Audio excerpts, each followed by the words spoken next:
Hay quienes pintan, otros escriben, algunos cocinan, bailan, cantan, miran el mundo a través de una cámara o un personaje, pero todos tienen algo en común: el arte como manera de sentir, de decir, de transformar lo cotidiano en algo profundo.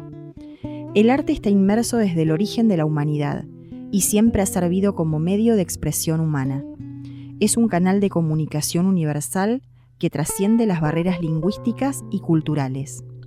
Y aquí, en este rincón de la provincia de Buenos Aires, con sabor a pueblo, nace este espacio radial hecho de pinceladas, palabras, imágenes, para escuchar la voz de artistas, para escuchar sus historias y entender qué hay detrás de cada una de sus obras. Cada semana, de la mano de Nati y sus invitados, viajaremos por los paisajes invisibles del corazón humano. Pintores, poetas, músicos, soñadores tendrán un rincón de este aire que se vuelve refugio. Bienvenidos a Alma de Artista, un espacio donde los silencios también hablan y cada encuentro deja una huella.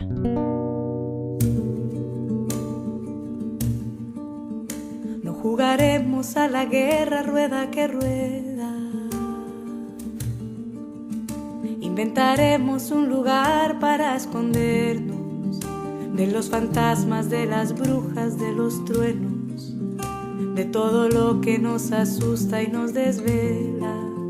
Inventaremos una historia que contar, la pintaremos de amarillos y de soles, y cuando el cuento casi esté por terminar, nos inventamos un final con más colores. Ale, ale, la vida está por empezar. Ale, ale, no hay que perderse ni un segundo.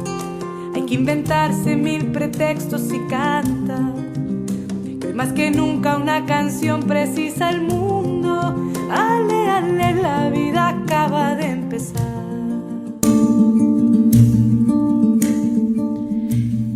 El arte es una vía para escapar del estado de infelicidad propio del hombre.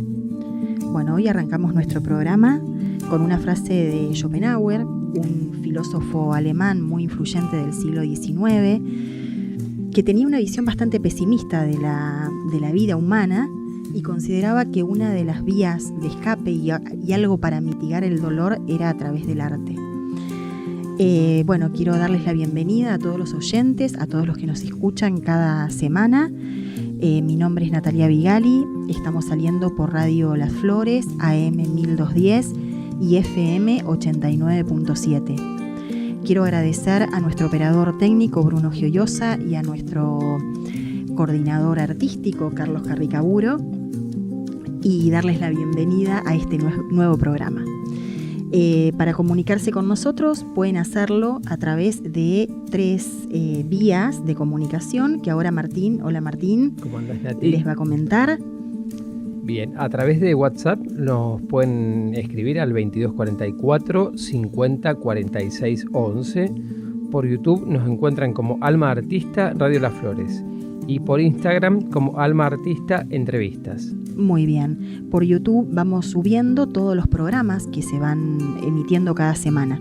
Así que si hay alguno que no lo pudieron escuchar o quieren volver a escucharlos, lo pueden hacer a través de YouTube.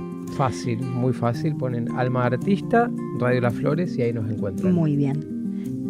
También quiero aclarar que en la descripción de cada programa yo pongo los links de todos los temas musicales que se escuchan ese día. En el caso del día de hoy, como estamos en el mes de noviembre y el 10 de noviembre es el Día de la Tradición, todos los temas elegidos tienen un poco que ver con el tema de la tradición, ¿no? Desde temas folclóricos relacionados con eso y también un tanguito que también es algo muy tradicional de nuestro país, sobre todo en todo lo que es Buenos Aires, ¿no? Nuestra capital. Bueno, muchas gracias por escucharnos y damos comienzo a este nuevo programa. En lo más profundo del tiempo, cuando los dioses caminaban entre los hombres y las estrellas tejían destinos, nacen los mitos. Historias siempre vigentes que cruzan los siglos. Ahora, en Alma de Artista, viajaremos a través de lo sagrado y lo profano entre héroes, dioses, musas, laberintos y oráculos.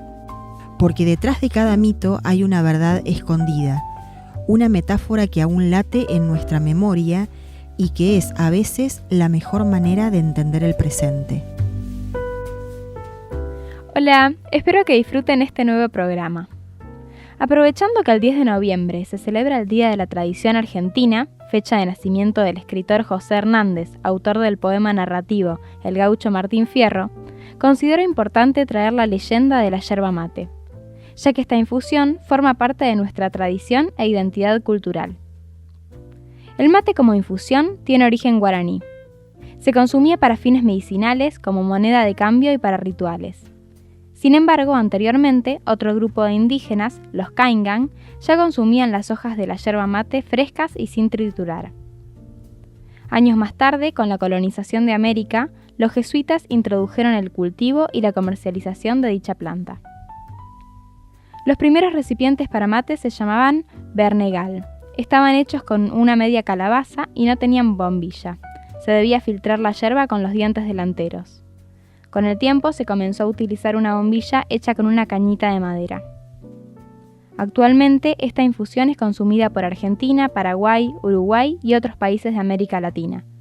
Por eso es erróneo decir que el mate es exclusivo de un país, ya que como comenté, fueron los guaraníes quienes crearon la bebida, y la tradición continuó en varios países.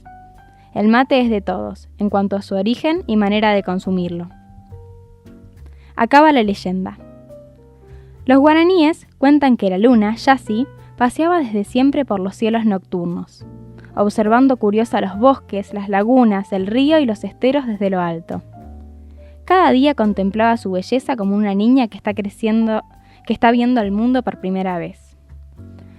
A sus oídos fueron llegando los relatos de quien había visitado el mundo y que iban contando la vida de los animales, de la belleza de las flores, del canto de los grillos, el piar de las aves, el sonido del río. Y la luna fue tornándose cada vez más curiosa y con deseos de visitar la tierra. Así que un día se decidió, y junto con Araí, la nube, fue a pedirle la autorización a Kurai, el sol, para que las dejase bajar un día a la tierra, y así poder contemplar desde cerca las bellezas del mundo. El dios Sol se mostró reacio a dejarlas partir, pero por fin cedió y las dejó marchar. Solo les impuso una condición. En la tierra serían vulnerables a los peligros de la selva como cualquier humano, aunque también serían invisibles para ellos. Luego las dejó partir.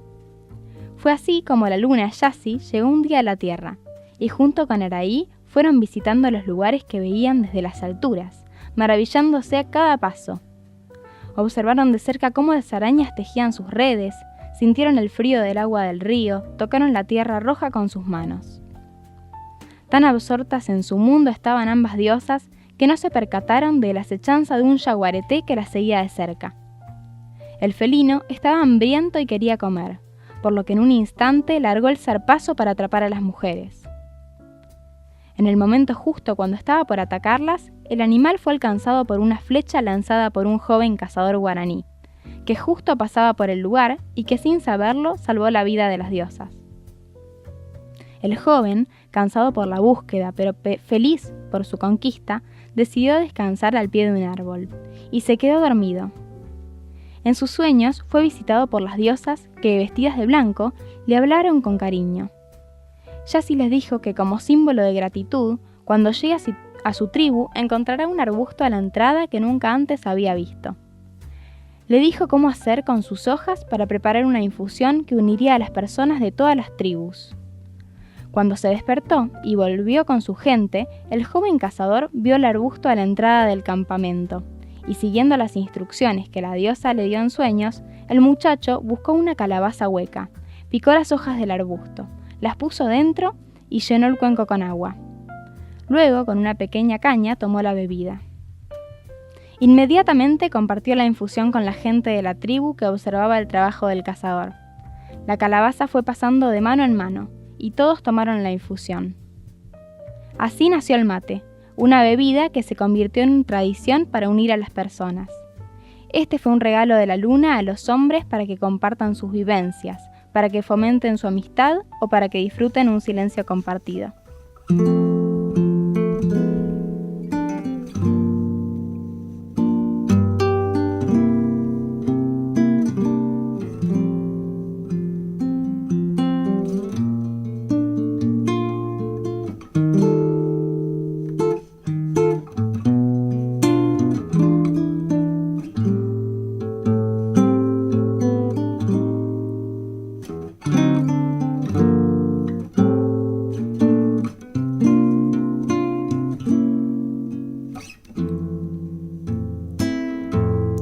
Verde ritual del silencio, tibio humito de esperanza, es tu amargor, dulce palabra que acompaña, es tu amargor, sabia palabra, matecito de las tardes, alimento de los pobres, con tu calor curas heridas en los hombres, es tu calor, claro horizonte.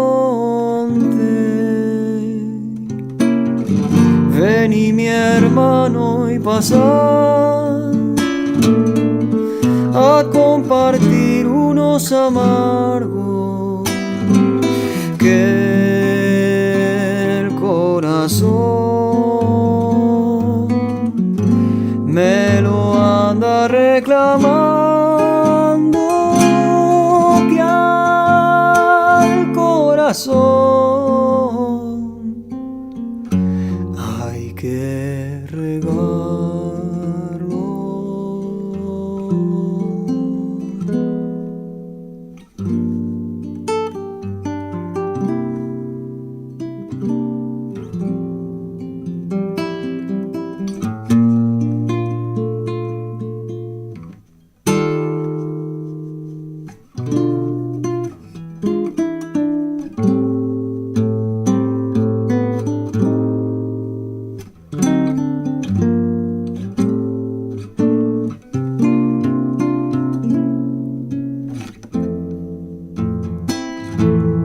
Tal vez aquellas hojitas vengan a alegrar los días de tu sabor. Crecen historias parecidas, es tu sabor, costumbre viva, siempre volvés en las rondas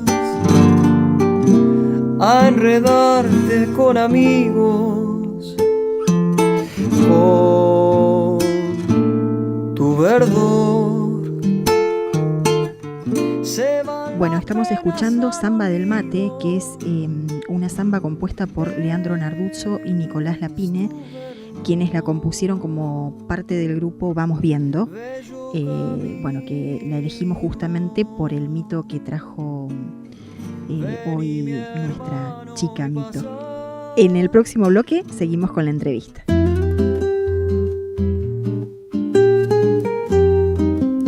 Detrás de cada obra hay un mundo, un gesto, una duda, una tristeza, una esperanza y una historia que merece ser escuchada.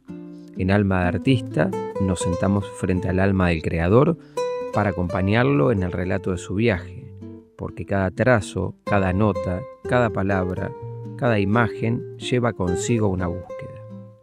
Hoy abrimos esa puerta y nos dejamos llevar por la emoción de ese viaje y dejamos que el arte hable a través de quien lo cree. Bueno, hoy nos acompaña un verdadero apasionado del arte. Un hombre que desde niño encontró en el dibujo su refugio y su pasión.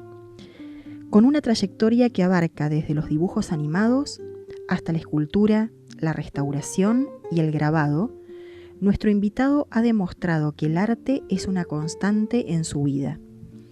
A los 15 años descubrió el mundo de los dibujos animados en 2D y supo que quería dedicarse a ello. Luego, en la Escuela de Bellas Artes, encontró una nueva pasión en la escultura y la restauración gracias a la guía de una de sus maestras. Hoy lo conmueve el mundo del grabado, un arte que le permite explorar y crear de manera única y apasionante. Y esta pasión por el arte se combina con su amor por la docencia. Junto a su pareja, Lucila, han creado un taller donde comparten su conocimiento y pasión con otros. En este momento, él se dedica a rescatar las tipografías de las imprentas de las flores para su proyecto de grabado, un trabajo que refleja su dedicación y amor por lo que hace. Bienvenido a nuestro programa, Axel Nigard. Estamos muy contentos de que estés aquí para compartir tu alma de artista con todos nosotros.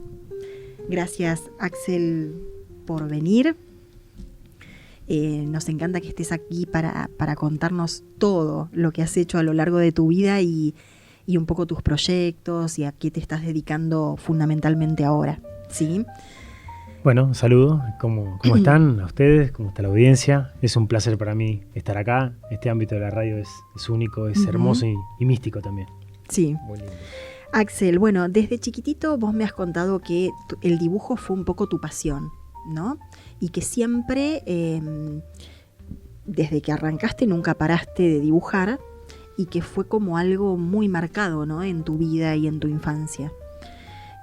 ¿Vos recordás como algún momento que dijiste, bueno, esto es lo mío, esto es lo que me gusta? ¿Venís de una familia de artistas? ¿En tu casa no sé, se pintaba, se dibujaba?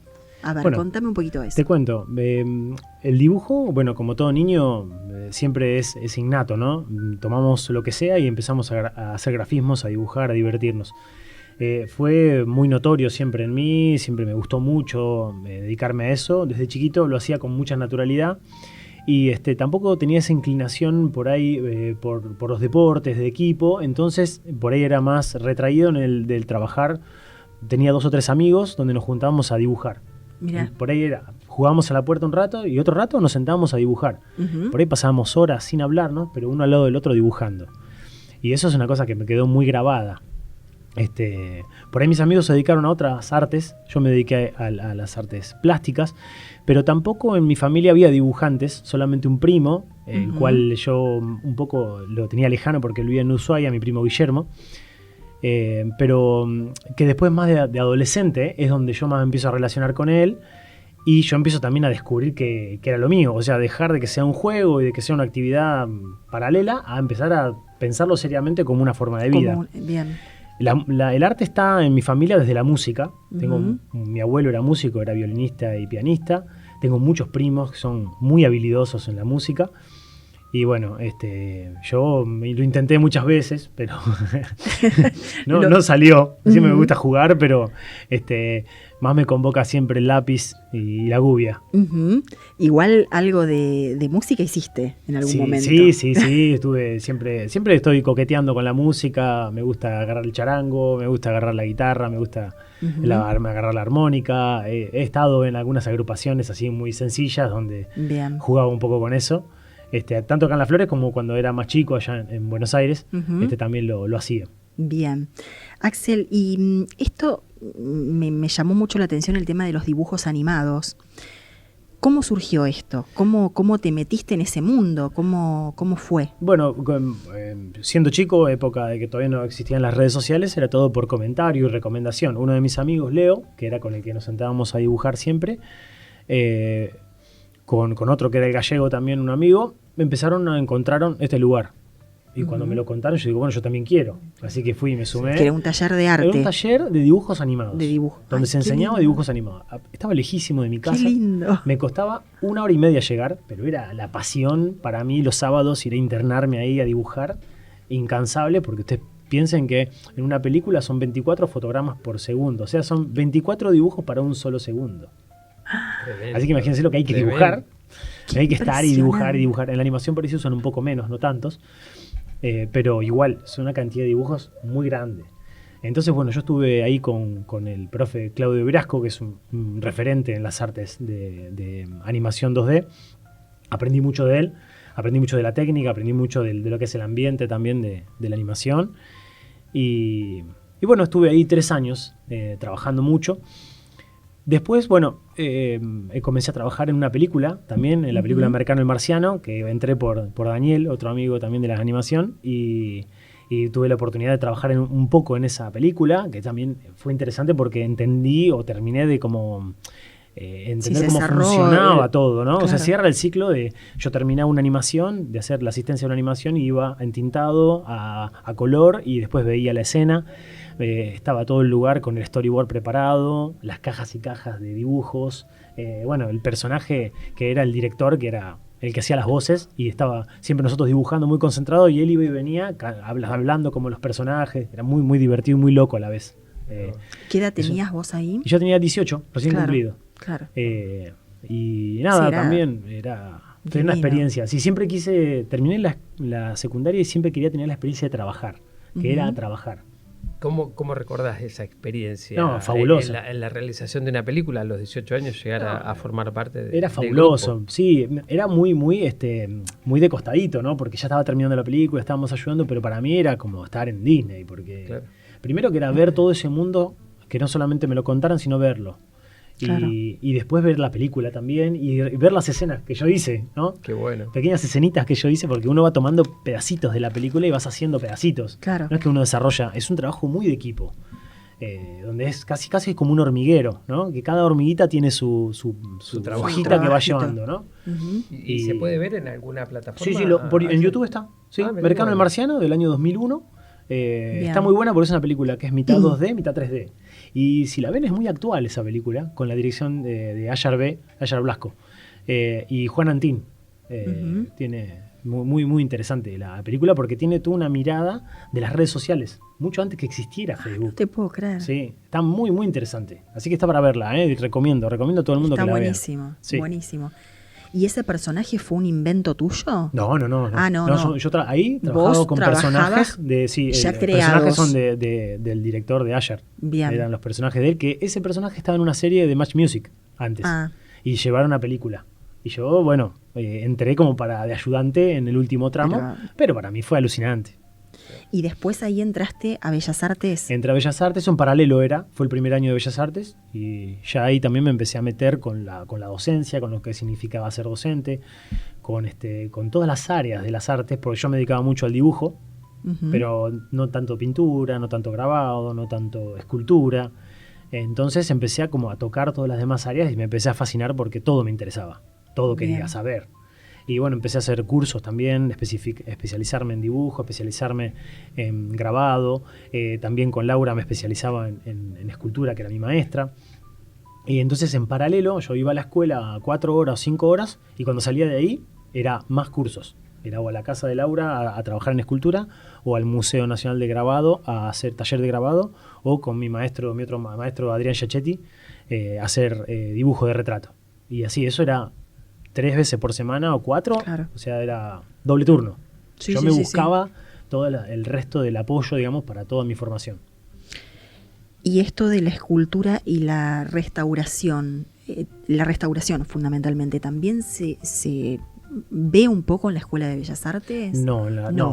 Eso lo hacía vos con tu maestra Sí, de... Eso lo aprendí en el oficio. Bien. Sí, lo aprendí en el oficio, que después, cuando vine a vivir acá a Las Flores, dada la necesidad de muchas restauraciones, bueno, en la gestión de Lucila y luego la gestión de Lina, en Dirección de Cultura estuvimos trabajando muchísimo en la restauración del Cristo, de la silla del Salón Rojo, de la fuente, Ujú. del aljibe de la Dirección de Cultura. Se creó todo un área de restauración donde se hicieron un montón de trabajos que Bien. hoy todavía se pueden ver.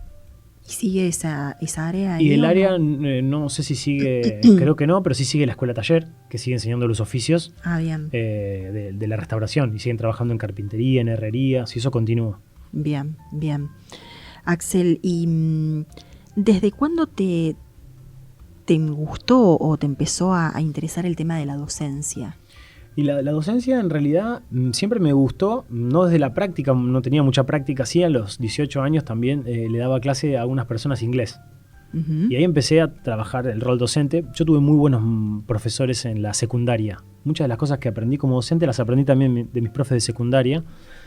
Y entonces yo iba a una escuela llamada Casa del Sol en General San Martín y teníamos unos profes, la verdad, de avanzada. Una escuela muy chiquitita, que a veces hacía propuestas que eran por ahí distintas a lo que uno podía encontrar en las demás escuelas. Y entonces, bueno, yo me animé. Había 2 o 3 personas que querían aprender inglés.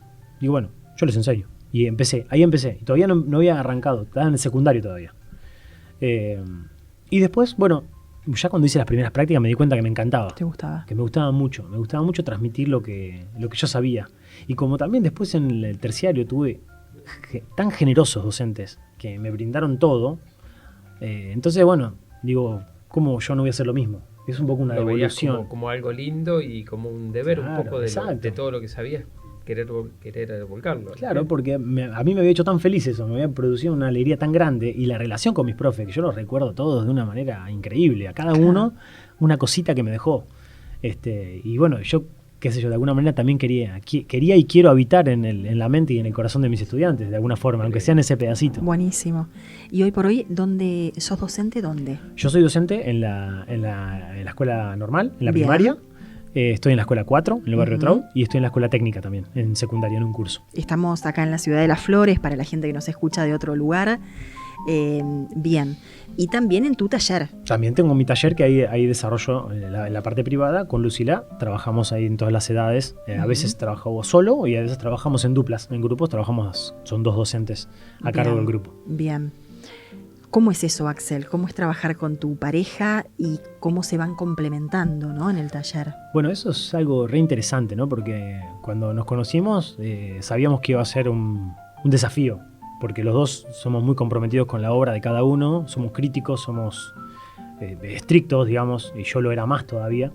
Y aprendimos también a convivir en el disenso y aprendimos a combinarnos y a aportarnos, ¿no? Bien. No digo que no fue difícil, al principio siempre chisporroteo, ¿no? Como de todo tipo, ¿no? Como uno tiene una pareja normal. Nosotros lo teníamos en esos aspectos también. Claro. Y después supimos también darnos cuenta que las áreas de abordaje de cada uno podían ser de gran aporte para la del otro. Lucila es una gran pintora y ceramista. Y yo dibujo y grabado. Entonces ahí hay una complementariedad, ¿no? Bien. La línea y el plano, y ella la mancha, el color. Entonces, bueno, ahí también esa misma singularidad y esa complementariedad también la llevamos adelante en la docencia. Entonces, la mirada de las clases que armamos tienen una riqueza especial, y también las miradas que le damos a nuestros estudiantes sobre la misma cosa son dos miradas diferentes, de 2 enfoques distintos.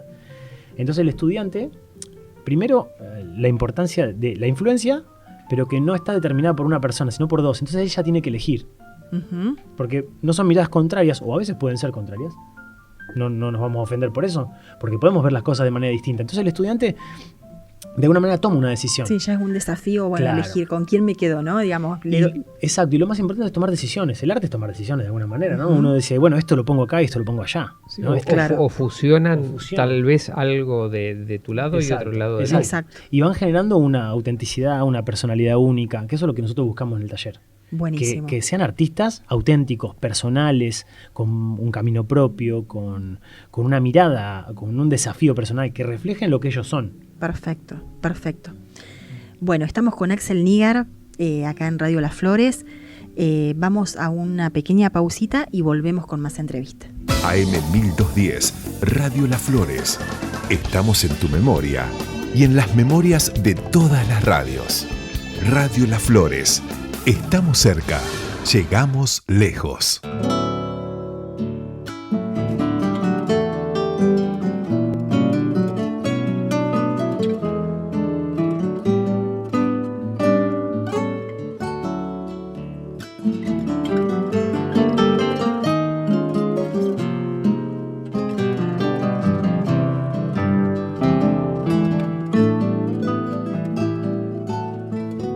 Verdor de mate en la hoja, pequeño sol que amanece iluminando los versos de una coplita que crece, iluminando los versos de una coplita que crece. Tal vez lejanas moliendas te arrebataron el suelo, ojos de amargas pestañas te fue dejando el destierro, ojos de amargas pestañas te fue dejando el destierro.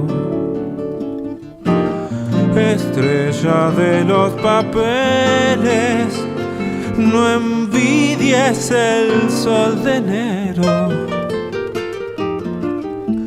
Él tiene su hoja celeste, tú habitas un blanco cielo. Él tiene su hoja celeste, tú habitas un blanco cielo. Bueno, seguimos con más Alma de Artista. Seguimos con nuestra entrevista al invitado de hoy, Axel Nígar, de acá de la ciudad de Las Flores. Estamos saliendo por Radio Las Flores, AM 1210 y FM 89.7. Y Martín les va a comentar nuevamente nuestros canales de comunicación. A través de WhatsApp lo pueden hacer al 2244 5046 11. Por YouTube nos encuentran como Alma de Artista Radio Las Flores y por Instagram como Alma de Artista Entrevistas.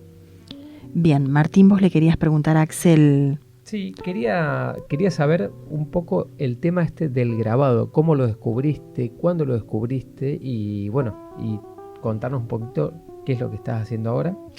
Bueno, mi historia con el grabado tiene una anécdota muy loca, porque yo me entero de la existencia del grabado de chico, no tenía ni idea de lo que era. De hecho, es de las artes un poco la menos conocida. Uh-huh.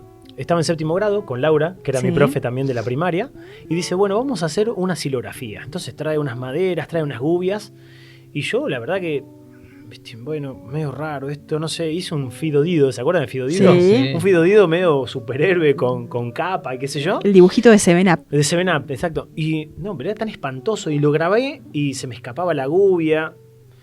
Horrible el trabajo. Y llegó el día de la entrega, ¿y qué hice yo? Me agarré y lo dejé en un poste de luz, como que hice que me lo olvidé. Uh-huh. Y como yo, era bastante traga en plástica, hacía todo bien, le dije a Laura, vos sabés que me lo olvidé en un poste, qué sé yo, y como no había tiempo de hacerlo de vuelta, voló. Pero, bueno, y ya frustradísimo de eso, me fui. Pasó todo el secundario, ni noticias del grabado. Primera clase de grabado en la escuela Antonio Berni y General San Martín, donde me formé. ¿Alguien sabe lo que es esto? Y yo levanto la mano. Si yo sé lo que es. No me gustó, pero sé lo que es. Uh-huh. Bueno, y explicando un poco. Ah, mirá qué interesante, muy bien. Y bueno, ahora hay que preparar la tinta. ¿Quién sabe? Yo levanté la mano, ¿no? Claro. Preparé la tinta.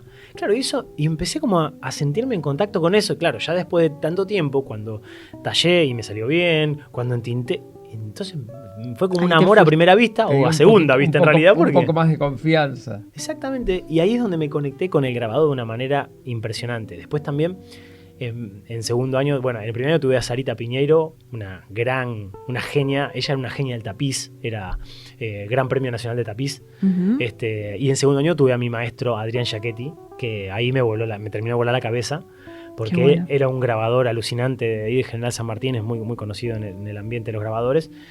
Y él tenía mucha pasión por lo que hacía. En el primer año fue mi profe de semiótica y en el segundo año fue mi profe de grabado.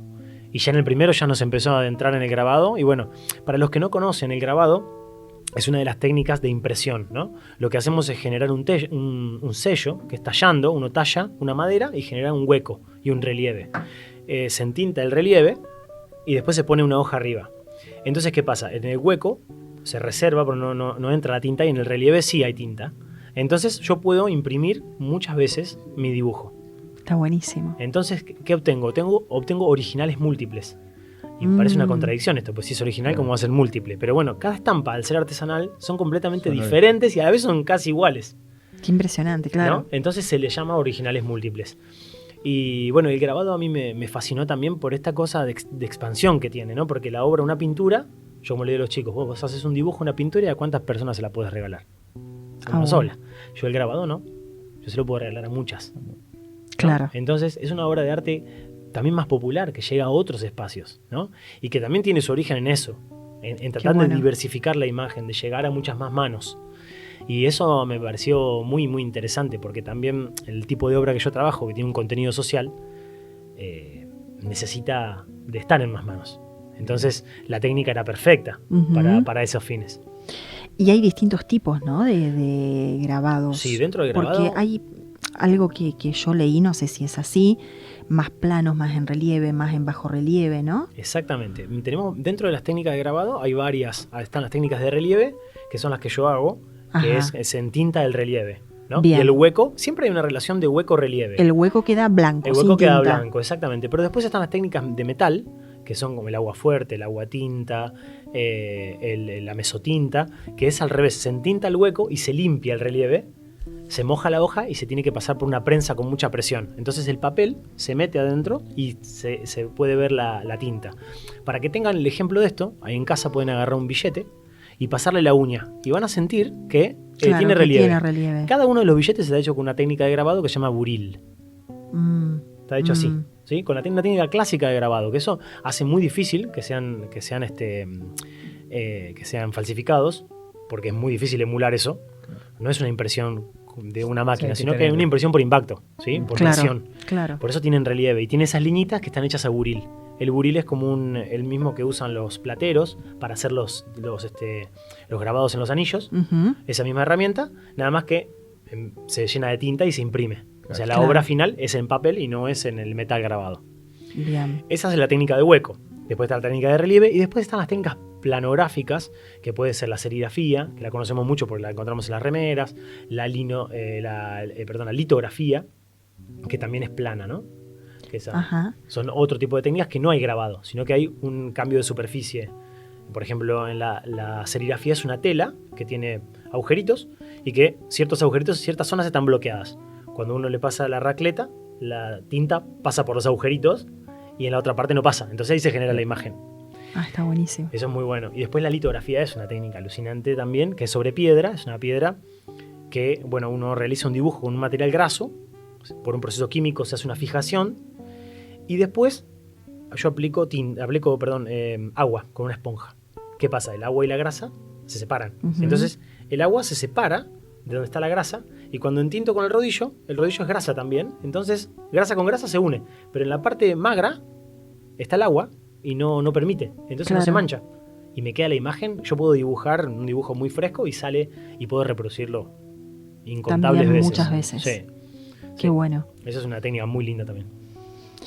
¿Y hoy por hoy sentís que eso es lo que más te gusta? Sí, me apasiona. La verdad que yo desarrollo esa técnica, pero las demás las practiqué todas y cada tanto las sigo practicando también, porque me parece muy interesante el carácter indirecto que tiene. Porque yo elaboro el boceto, dibujo, lo tengo que poner invertido para poder pasarlo, porque es un sello. Todos los sellos sabemos que están al revés, porque un buen espejo es lo que corresponde. Y luego tengo que pasarlo a la matriz, y en la matriz agarro la gubia y lo tallo. La gubia es como si fuese un formón, pero nada más que saca líneas en vez de sacar planos, como el formón. Y entonces ahí ya es diferente el lápiz, y el registro visual que genera esa gubia es muy distinto al lápiz. Entonces yo lo que estoy haciendo ahí es algo completamente diferente a lo que yo me imaginé. Claro. Similar pero diferente. Y cuando entinto y saco esa primera estampa es alucinante. Es como un descubrir de nuevo la idea. Claro. Cada obra es un descubrimiento. Cada obra es un descubrimiento. A pesar de que yo la dibujé y la pensé. Sí. Axel, y en el taller, por ejemplo, todo lo que es grabado, ¿no? En general, ¿pasan los chicos o adultos por los distintos tipos de grabado? Sí, ¿Esto que vos me estuviste contando? Sí, trabajamos. Antes de la pandemia, teníamos un taller específico de grabado donde hacíamos todas las técnicas, pasamos por todas las técnicas. Luego de la pandemia fue un poco difícil esos años trabajar en grabado y luego, bueno, quedamos trabajando solamente lo tomamos como módulos. Lo tomamos módulos en el año. Entonces vamos tocando las diferentes técnicas durante el año en diferentes momentos. Bien. Le vamos proponiendo a los diferentes grupos para que tengan la experiencia. Bien. Y contanos un poco este proyecto de recopilar toda la tipografía de las imprentas. ¿Cómo fue? A ver, ¿cómo surgió esa idea? Esto también fue medio loco, porque yo tenía a mi maestro de allá del Museo Nacional de Grabado, cuando estaba en la calle Defensa, Gustavo Fernández, un gran maestro también. Y él me decía, cuando yo no tenía prensa, o tórculo que se llama, es la prensa para hacer grabado, me decía, vos te tenés que conseguir un sacapruebas, yo no sabía ni lo que era. Pero me explicaba que era para imprimir la tipografía, que son donde se hacen las pruebas. Bueno, yo me quedé con eso, y él me contaba un montón de la imprenta tipográfica, pero no era algo que yo haya visto. No lo había visto, no lo encontraba, claro. Y también época de, por ahí, no tanta computadora, entonces, bueno, quedaba como en mi imaginación. Cuando vengo acá a Las Flores, bueno, lo primero que hago es ir a tomar mate a todas las imprentas que encontré, ¿no? Porque el oficio de la tinta era algo que me atraía muchísimo. Claro, querías ver cómo trabajaban. Entonces estaba en lo del Chino Benítez, estaba en Grafor, y estábamos tomando mate allá ahí en Grafor, y miro para abajo así, ¿qué tenés ahí? Una tipografía. Uy, ¿me las vendés? Bueno, dale. Y ahí es donde me las vendió, y digo, yo con esto, yo estaba en otro proyecto, quería hacer un proyecto de grabado ambulante, pero con una bicicleta y una imprensa. Pero como que no me estaba saliendo eso, no lo podía llevar adelante. En eso mi abuela me regala una cajonera y recibo estas tipografías. Y bueno, después empiezo a buscar, empiezo a conseguir otras, y empiezo a poner todo ese material en el cajón. En tipografía, la cajonera donde se ponen los tipos se llama burro. Ajá. ¿No? El burro tipográfico. Son todos cajones donde van las tipografías. Y vos vas sacando, y cada tipografía es una letrita que tiene un relieve y es como un mini sellito que uno tiene que ir acomodando una al lado de la otra para formar las palabras. Esa era la imprenta anterior a lo que conocemos hoy. ahora. Qué impresionante. Sí. Era parte de lo que se hacía el diario. Claro, el diario se hacía por completo así. Claro. Imagínense una letrita 10 puntos. Así, ¿sí? Punto, es muy chiquitita. Bueno, una al lado de la taza de plomo. Yo, estas primeras que conseguí eran de madera. Y bueno, empecé a... ¿Qué hice con ese carro? Como quería hacer algo móvil, le puse ruedas. Y le puse una prensa arriba. Y lo primero que hice, bueno, digo, voy a empezar a salir con esto a contarlo a la gente, toda esta experiencia. Entonces me armé ese carrito. Después armé una propuesta también para los chicos, para que cómo podían ellos trabajar con esto, cómo podían acceder a tocar el material. Sí. Entonces me hice unas pequeñas ramitas, que son como unas cajitas, con 8 tipografías. Y la idea no era usarlas como texto, sino usarlas como imagen. Entonces tenían que encontrar la cara que estaba escondida.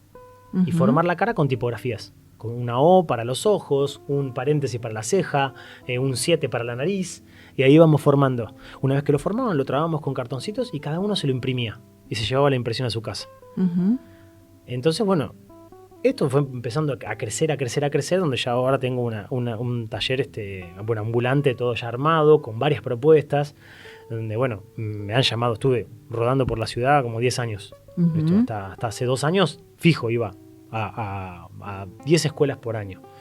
Y ahora empecé... Bueno. Sí. Esto lo llevabas a las escuelas fundamentalmente. Sí, en primer momento fui solo y después empecé a trabajar con la Secretaría de Educación. Entonces empezamos ya, ellos me organizaban las visitas y yo ya empezaba a visitar.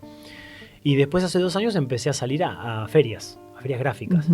Entonces empecé a hacer estas experiencias con la gente que pasaba y también a ofrecer y a mostrar mi obra. Y empecé también a hacer una obra de pequeño formato y de distribución más sencilla en ese ambiente. Y me empecé a encontrar con el público de otra forma. Empecé a escuchar a la gente que veía mi cuadro, una persona que se llevaba una obra mía de una anciana y que le recordaba a su madre y me contaba una historia. Otra chica que me hacía escuchar un tema, porque ese grabadito que se había llevado le llevaba a su tema especial, el que más le gustaba. Qué bueno. Claro, entonces esa relación con el público me fascinó, porque era lo que yo quería, el feedback, ¿no? Instantáneo, aparte, que ni siquiera lo tenés en una inauguración de una muestra tradicional. Entonces, bueno, me enamoró esa forma de encontrarme con el público, de rodar y de encontrarme con otros públicos también, que no solo son de la ciudad, sino también busco ir por el interior. Hace poquito fui para Capital, pero me gusta mucho ir al interior también. Qué increíble, ¿no? O sea, ¿Vos sentís como que justamente esto del grabado generó eso? ¿O lo podrías haber hecho con otra técnica? Una técnica de dibujo, de pintura, esto de salir afuera, de estar con la gente, de... Sí, no sé. A mí yo creo que siempre... me llama la atención. Sí. Yo creo que sí podría haber sido, porque a mí siempre me interesó lo itinerante. Anterior a este proyecto, o en paralelo con este proyecto, con Lucila desarrollamos Arte Safari. Sí. Que, Lucila cuando estuvo en el programa nos contó. Bueno, y que tiene un poco ese espíritu también, de salir a buscar a la gente, de salir a buscar el público, ¿no? De no quedarse... Claro, o sea que tiene que ver más con ustedes, con esta cosa de salir afuera y de que el arte no quede solo en la intimidad de un taller. Exactamente. Yo creo que el arte tiene que ser para todos, y no solamente para el que lo vaya a buscar, sino el que se lo encuentre. Uh-huh. Porque no todos tenemos la facilidad de decir o animarnos a entrar, o la gente muchas veces no se siente capacitada para ver obra de arte. Y en realidad no hay que tener ninguna capacitación, hay que tener ganas nomás. Claro. Como para escuchar un tema musical. Claro. No hay que saber de música, hay que saber disfrutarlo, tomarse el tiempo. Y bueno, eso es el arte visual, es igual. Tal cual. Bueno, estamos con Axel Nígar, nuestro invitado del día de hoy. Axel, vos sabés que la última pregunta que le hacemos a todos los invitados es, bueno, si pudieras cambiar algo en el mundo, ¿qué cambiarías? Bueno, me quedé pensando bastante en esto, ¿no? Primero, pienso que yo solo no quisiera cambiar nada, porque sería solamente mi mirada lo que cambiaría. Yo creo que si tenemos que hacer algún cambio, lo tenemos que hacer entre todos, generando consensos, pensando que es lo mejor para todos, ¿no? Una cosa que me gustaría que por ahí nos mirásemos más. Mirarse desde el punto de vista de reflejarnos, de que vos sos yo y yo soy vos, ¿no? De alguna forma. Entonces, lo bueno que te hago a vos también es para mí, y lo bueno que me hago para mí también es para vos. Por ahí que nos miremos más, eso me gustaría. Y pienso también siempre en esto del círculo de influencia, que en realidad cambiar el mundo para ahí es una frase grande, pero no es tan grande, porque cada acción que hacemos de alguna manera cambia el mundo. Y nuestro círculo pequeñito, este círculo que tienen ustedes, de decir, estamos acá en Las Flores haciendo un programa de arte, ¿no? Y se está juntando con mi círculo, que yo también estoy difundiendo el arte por otro lado. Y esta es una intersección de círculos. Claro. Bueno, acabamos de agrandar el círculo. Bueno, y va a venir otro con otro círculo. Entonces ahí es donde se genera un cambio significativo. Son pequeñitas cosas que se van sumando y se van tocando esos círculos. Exacto. Bueno, muchísimas gracias por estar. Nos encantó que hayas venido y que nos hayas contado todo esto que nos contaste, que es sumamente interesante. Bueno, gracias, Axel. Muchas gracias a ustedes. Gracias.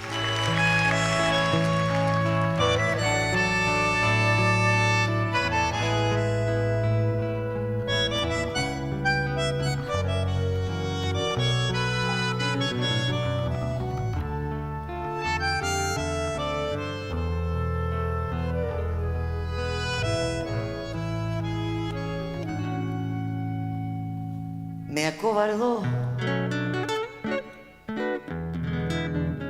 la soledad y el miedo enorme de morir lejos de ti. Qué ganas tuve de llorar sintiendo junto a mí la burla de la realidad. Y el corazón me suplicó que te buscara y que le diera tu querer. Me lo pedía el corazón y entonces te busqué, creyéndote mi salvación. Y ahora que estoy frente a ti, parecemos, ya ves, dos extraños. Lección que por fin aprendí, cómo cambian las cosas los años, angustia de saber, muerta ya la ilusión y la fe. Perdón si me ves lagrimear, los recuerdos me han hecho mal. Palideció la luz del sol al escucharte fríamente conversar. Fue tan distinto nuestro amor y duele comprobar que todo terminó. ¡Qué gran error! Volverte a ver para llevarme destrozado el corazón. Son mil fantasmas al volver, burlándose de mí en las horas de ese muerto ayer. Ahora que estoy frente a ti, parecemos, ya ves, dos extraños. Lección que por fin aprendí. Cómo cambian las cosas, los años. Angustia de saber, muerta ya la ilusión y la fe. Perdón si me ves lagrimear, los recuerdos me han hecho mal.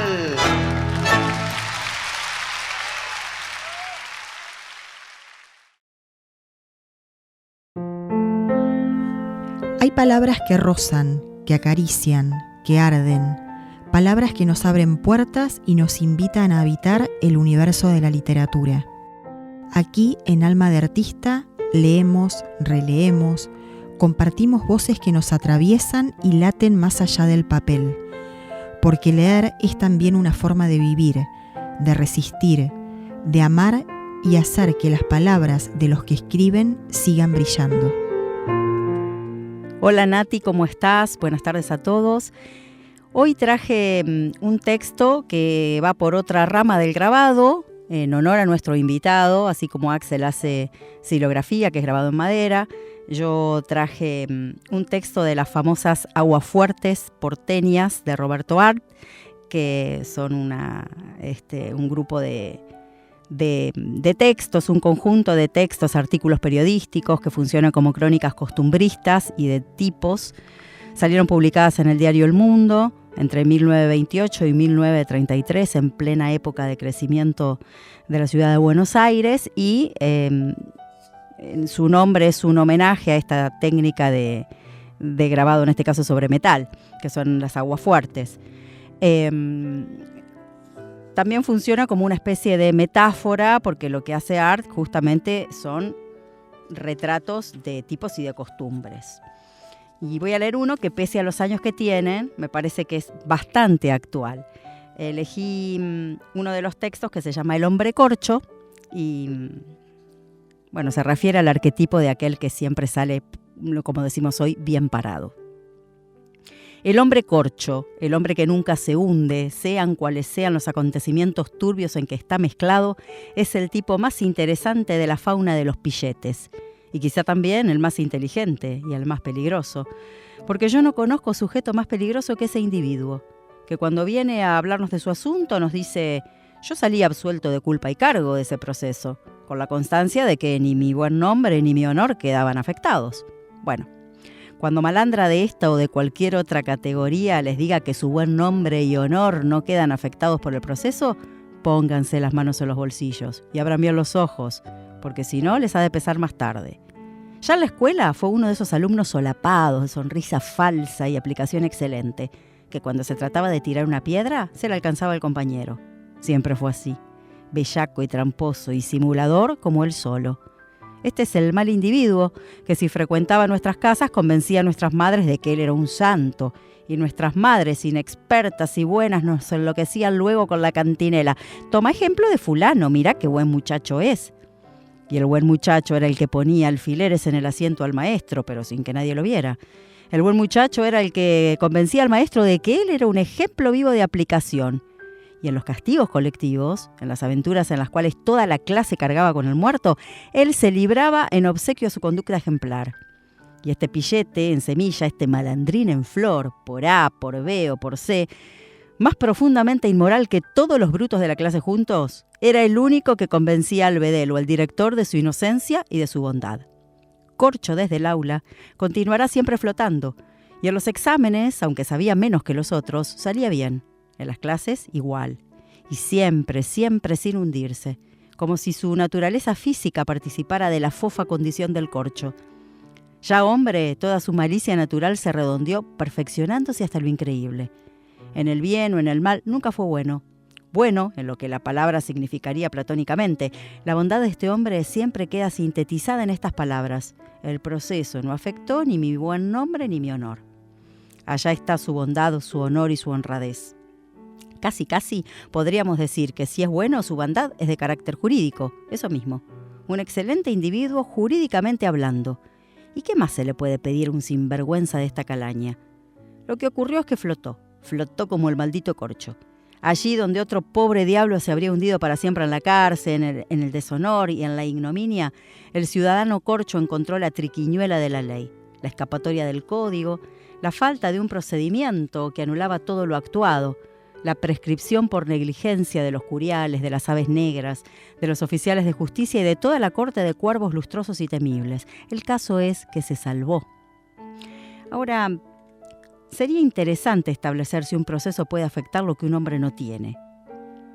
Donde más ostensibles son las virtudes del ciudadano corcho es en las litis comerciales, en las trapisondas de las reuniones de acreedores, en los conatos de quiebras, en los concordatos, verificaciones de créditos, tomas de razón y todos esos chanchullos, donde los damnificados creen perder la razón y si no la pierden, pierden la plata, que para ellos es casi lo mismo o peor. En estos líos espantosos de turbios y de incomprensibles es donde el ciudadano corcho flota en las aguas de la tempestad con la serenidad de un tiburón. ¿Que los acreedores se confabulan para asesinarlo? Pedirá garantías al ministro y al juez. ¿Que los acreedores quieren cobrarle? Levantará más falsos testimonios que Tartufo y su progenitor. ¿Que los falsos acreedores quieren chuparle la sangre? Pues a pararse, que si allí hay un sujeto con derecho a sanguijuela es él y nadie más.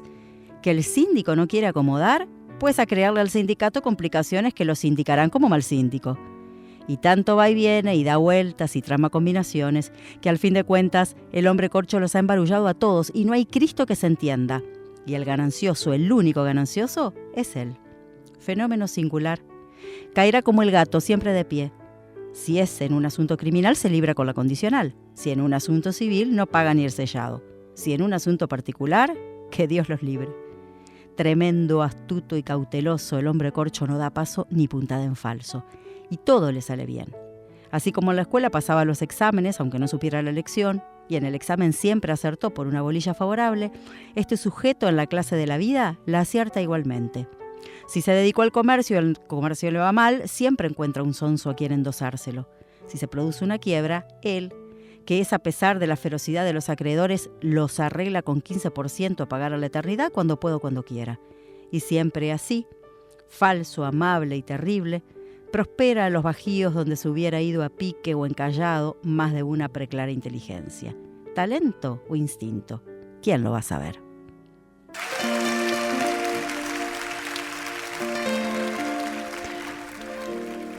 Bueno, y venimos de nuestra columna de literatura. Gracias, Pilar, por lo que nos contaste hoy. Muy interesante.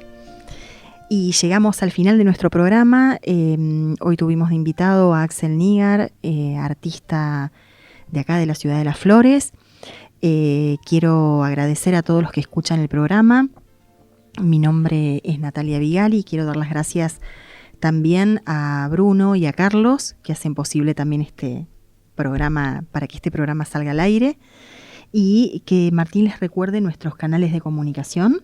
Como no, a través de WhatsApp nos encuentran o nos escriben al 2244 50 46 11, por YouTube como Alma Artista Radio Las Flores y por Instagram como Alma de Artista Entrevistas. Bien, llegando al final, quiero agradecer a nuestro invitado. Gracias, Axel, por sumarte a este programa.